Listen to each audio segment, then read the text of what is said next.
In January 2024, workers entered an apartment in Japan after neighbors reported a strange smell. Inside, they found something deeply unsettling. A man had died alone.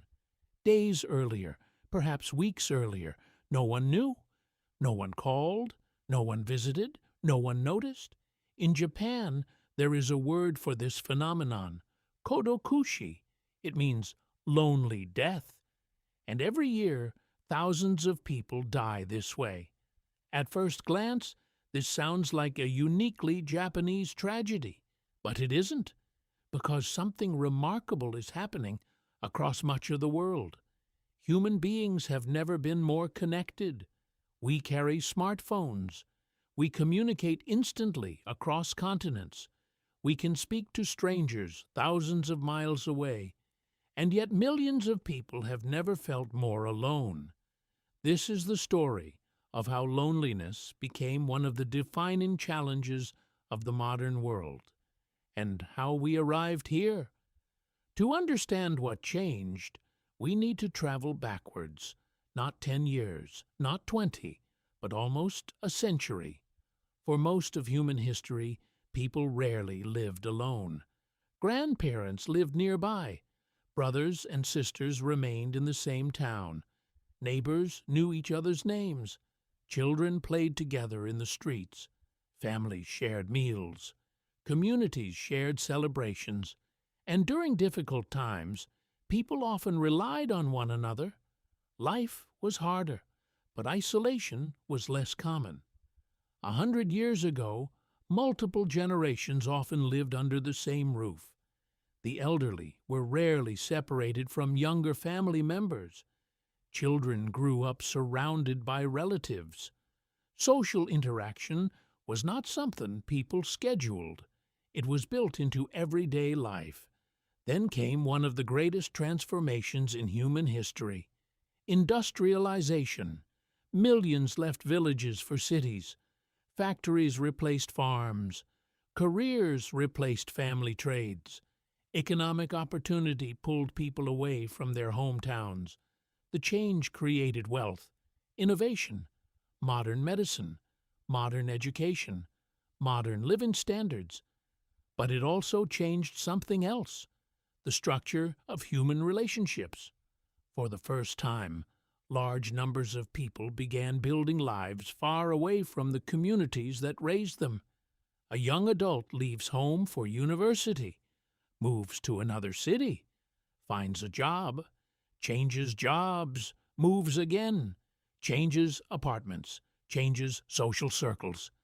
And slowly, the stable networks that once surrounded previous generations begin to weaken. The process is gradual, almost invisible, until one day, many people realize something surprising. They know hundreds of people online, but very few in person. And the numbers suggest this transformation is accelerating.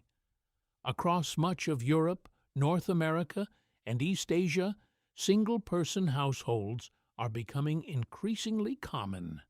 In some major cities, living alone is no longer unusual. It is becoming normal. In countries like Japan and South Korea, one-person households have grown dramatically over recent decades. In parts of Europe, they now represent a significant share of all homes.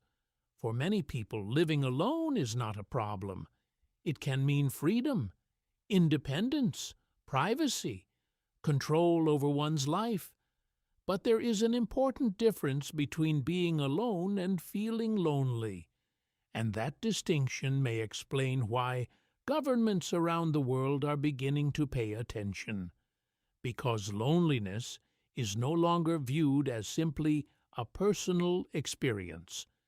Increasingly, researchers are treating it as a social issue, a public health issue, and perhaps one of the most important challenges facing modern societies. But if loneliness is becoming more common, what exactly is causing it? The answer is more complicated than social media, more complicated than technology, and more complicated than modern life itself. Because loneliness did not appear overnight. It emerged slowly, over decades, as the world changed around us.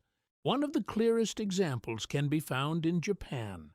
A phenomenon known as Hikikomori has attracted global attention. The term describes people who withdraw almost completely from society. Some rarely leave their homes. Others remain isolated for months, sometimes years. Many are young, some are middle-aged, and their stories reveal how complex social isolation can become. But Japan is not alone. In the United Kingdom, loneliness became such a serious concern that the government appointed a minister for loneliness. The decision attracted headlines around the world. Yet the reasoning was straightforward. Researchers increasingly believed that social isolation was affecting millions of people, not just emotionally, but physically. Studies have linked chronic loneliness to higher levels of stress, poor sleep, depression, anxiety, and reduced overall well-being.